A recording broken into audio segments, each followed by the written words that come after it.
வரைக்கும் எத்தனையோ case deal பண்ணிருக்கேன். But this is something peculiar. அந்த நியூஸ் பார்த்து உங்களுக்கு மனசு கஷ்டமாயிடுச்சா? உங்களை மாதிரியே இன்னொரு ஆபீசர் லஞ்சம் வாங்கினார்னு சொல்லி அரெஸ்ட் பண்ணது உங்களுக்கு நடந்தது ஞாபகம் வந்துருச்சாங்க? ஏங்க சொல்லுங்க, இப்படி அழுதுட்டே இருந்தா என்னங்க நினைப்பேன் நானு? போச்சு ஆதரே, போச்சு, எல்லாமே போச்சு.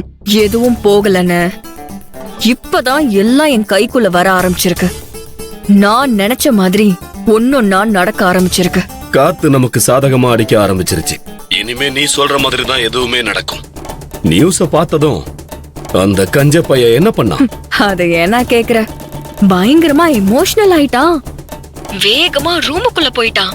இந்நேரம் அவன் ரூமுக்குள்ள கதறி அழுத்துக்கிட்டு இருப்பான். எல்லாமே போச்சு ஆதரே. வேலை போச்சு, வாழ்க்கை போச்சு, மான மரியாதை போச்சு, இப்ப பணமும் போயிருச்சு. நீங்க என்ன சொல்றீங்க? இப்ப நியூஸ்ல காட்டினாங்கல்ல, அவர் யாரோ ஒரு ஆபீசர் இல்ல ஆதரே. நான் 2 லட்சம் ரூபாய் பணத்தை கொடுத்துட்டு வந்தேனே, அந்த ஆபீசர் தான் அவரு. அந்த ஆளு திடீர்னு இப்படி அரெஸ்ட் ஆவாருன்னு நான் கொஞ்சம் கூட நினைச்சு பார்க்கல ஆதரே. தெய்வமே நமக்கு எதிரா இருக்கு ஆதரே. நீ சொல்றது கரெக்ட் தானே. தெய்வமே பிரபுவுக்கு எதிரா தான் இருக்கு. பாப்பா, நீ முதல்ல இந்த பிளான சொன்னப்போ எனக்கு ஒண்ணுமே புரியல. வழக்கமா நாம லஞ்ச பணம் கொடுத்து தானே எந்த வேலையா இருந்தாலும் செஞ்சு முடிப்போம். இப்ப என்னடான்னா திடீர்னு ஒருத்தனை லஞ்சம் வாங்க வச்சு அவனை அரெஸ்ட் பண்ணவும் வைக்கணும்னு நீ சொன்னதும் நான் ரொம்ப குழம்பிட்டேன் பாப்பா. ஆனா அதுக்கப்புறம் தான் அந்த பிரபுவை இதுல கொண்டு வந்து கோத்து விட்ட பாரு. அப்பதான் உன்னோட பிளான் என்னன்னு எனக்கு நல்லா புரிஞ்சது பாப்பா. தெளிவா திட்டம் போட்டு அந்த பிரபுவையும் ஆதிரியையும் ஒண்ணு இல்லாம பண்ணிட்டல்ல, நீ ஜெயிச்சிட்ட பாப்பா. இல்ல ஆதரே, நான் தோத்துக்கிட்டே இருக்கேன். ஏன் ஆதரே நமக்கு மட்டும் இப்படி நடக்குது? ஏங்க எனக்கு என்ன சொல்றதுனே தெரியலங்க. நீங்க இப்படி வேலைக்காக ஒரு ஆபீசர் கிட்ட 2 லட்சம் கொடுத்துட்டு வந்தேன்னு சொன்னப்பவே நான் தான் சொன்னேன்லங்க, எனக்கு நம்பிக்கை இல்ல, ஏன் இப்படி பண்ணீங்கன்னு கேட்டேன்ல. கடைசியில நான் சந்தேகப்பட்ட மாதிரியே ஆயிடுச்சு.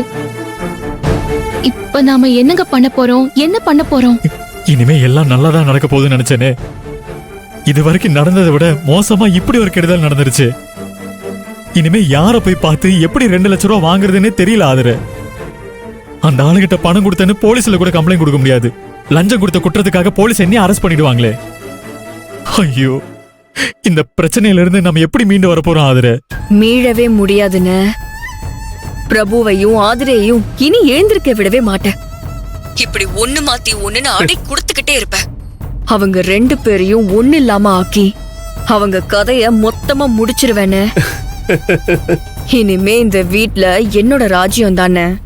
இன்னும் கொஞ்ச நாள்ல நான் நினைச்ச மாதிரி ஆதிரையும் பிரபுவையும் மட்டும் இல்ல, இந்த மொத்த குடும்பத்தையும் நடு ரோட்ல நிற்கதியா நிக்க வைப்ப. இது என்னோட சவால். இத அந்த ஆதிரை எப்படி சமாளிக்கிறான்னு நானும் பாக்குறேன். இது வரைக்கும் எவ்வளவோ சமாளிச்சிட்டோம், இதையும் சமாளிப்போம். நீங்க சொன்ன மாதிரி அந்த தெய்வம் நமக்கு எதிரா இல்லைங்க, நம்ம கூட நமக்கு துணையாதான் இருக்கு.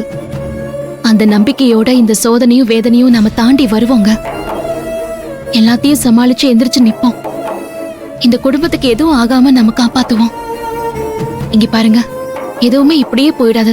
நம்பிக்கையா இருங்க, நல்லதே நடக்கும். சரியா? அழாதீங்க. ஆதரே, அந்த கடங்காரன் சாயங்காலம் வரைக்கும் தான் டைம் கொடுத்துட்டு போனா. இன்னும் கொஞ்ச நேரத்துல அவன் வீட்டு வாசல்ல வந்து நிப்பானே ஆதரே. ஐயோ.